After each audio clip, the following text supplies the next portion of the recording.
Go back in on this alert day coverage as we look forward to what's going to be expected out there for Wednesday. The rest of the evening tonight, I can tell you, is going to be quiet, and depending on where you are, considerably cooler near the immediate lakeshore. So we pulled up that Marblehead Lighthouse cam for a reason, because it is a 50-degree reading now, very chilly along our lakeshore. Look at the difference. It is 30 degrees warmer down toward Upper Sandusky and Ottawa at 81 degrees. It is a midsummer feeling afternoon across the southern edge of our viewing area compared to the windbreaker and that cold breeze for our lakeshore communities, and sandwiched right in between mid to upper 60s across that Toledo metro. But what's ahead as we get into our alert day Wednesday? Strong storm threat is going to be out there Wednesday, especially through the afternoon and evening.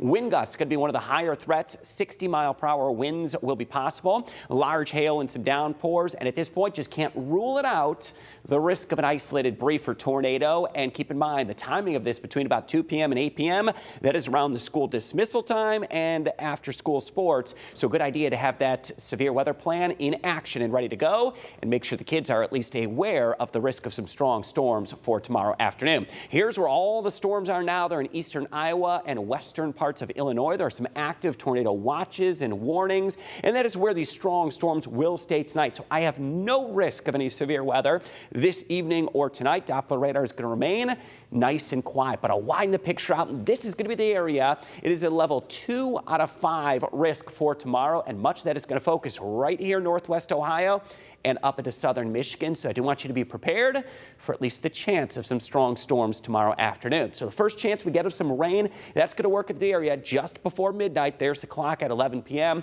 It is only a few showers, perhaps a brief downpour or a clap of thunder, but no severe weather expected tonight and into tomorrow morning. Here's the clock, 7 a.m. Likely to even be dry for that morning bus stop. Some breaks in the clouds. That's going to give us some of that storm energy. Depending on how much sun we get, that's going to build some of that energy into the afternoon. Here's the clock at 2 p.m. Storms developing toward I-69 just west of us. So I expect by mid-afternoon, those storms are going to be rolling into the area between 2 and 4 p.m. along and west of I-75. And here would be the issue. 4 p.m., that is right around the time the kids are coming home from school, and you're looking to get outdoors for some of those after-school practices. Storms rolling into the area and could include some large hail, gusty winds as they move to the east between 4 and 6 p.m.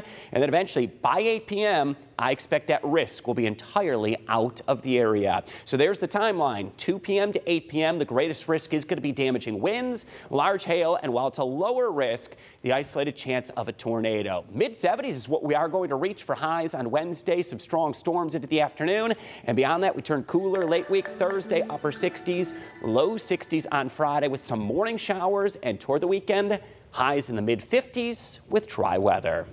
That's a look at your 10-day forecasts. Back over to you.